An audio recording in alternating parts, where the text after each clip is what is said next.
Halo teman-teman, dalam video ini aku akan membahas tentang pelecehan seksual di lingkungan kampus di Indonesia.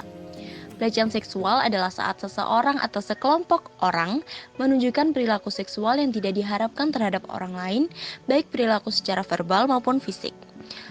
Pelecehan seksual di Indonesia semakin tahun semakin meningkat.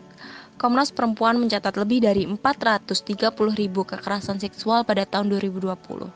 Komnas Perempuan bahkan menyebutkan bahwa setiap 2 jam setidaknya 3 perempuan Indonesia mengalami kekerasan seksual. Namun di saat yang sama, pengetahuan masyarakat mengenai konsen dan pelecehan seksual masih tergolong rendah. Kasus pelecehan seksual di Indonesia sudah beberapa kali terkuak. Salah satunya di lingkungan kampus yang menjadi wilayah di mana berbagai bentuk kekerasan seksual masih sering terjadi. Dunia pendidikan bahkan dinilai menjadi cangkang yang melindungi pelaku, apalagi jika pelaku tersebut berasal dari kalangan dosen. Nama baik kadang menjadi pertimbangan utama yang membuat akademisi menutup rapat-rapat kasus kekerasan seksual di balik pintu gerbang kampus mereka dibanding mengambil tindakan nyata untuk menciptakan lingkungan belajar yang kondusif dan aman. Kasus Agni pada tahun 2017 lalu di UGM Yogyakarta misalnya, membutuhkan waktu lebih dari 1 tahun untuk terkuak ke publik. Itu pun dengan akhir yang menyisakan tanda tanya.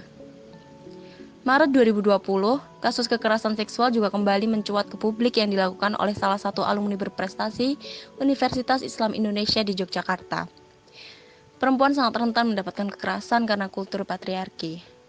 Kasus pelecehan seksual di lingkungan kampus Indonesia ini dapat menjadi ancaman bagi keamanan personal dan keamanan komunitas perempuan akibat terjadinya kekerasan, penyiksaan, dan perkosaan.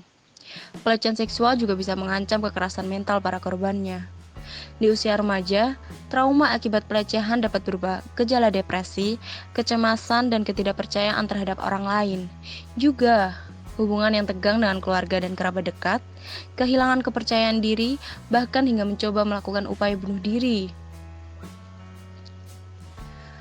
Sebagai pihak universitas, sudah seharusnya menjamin keamanan seluruh peserta didiknya yang datang untuk mendapatkan pendidikan. Saat melaksanakan kegiatan pembelajaran dengan rasa was-was akibat ancaman kekerasan seksual, membuktikan bahwa rasa aman tidak terpenuhi dari pihak kampus. Sudah seharusnya seluruh kampus di Indonesia memberikan mekanisme dan dorongan untuk pencegahan kekerasan seksual. Salah satunya dengan menyediakan payung hukum bagi para penyintas kekerasan seksual di kampus. Semoga kedepannya tidak ada lagi cerita kekerasan seksual di kampus Indonesia yang seharusnya menjadi tempat para pemuda Indonesia berproses menjadi pemimpin masa depan Indonesia.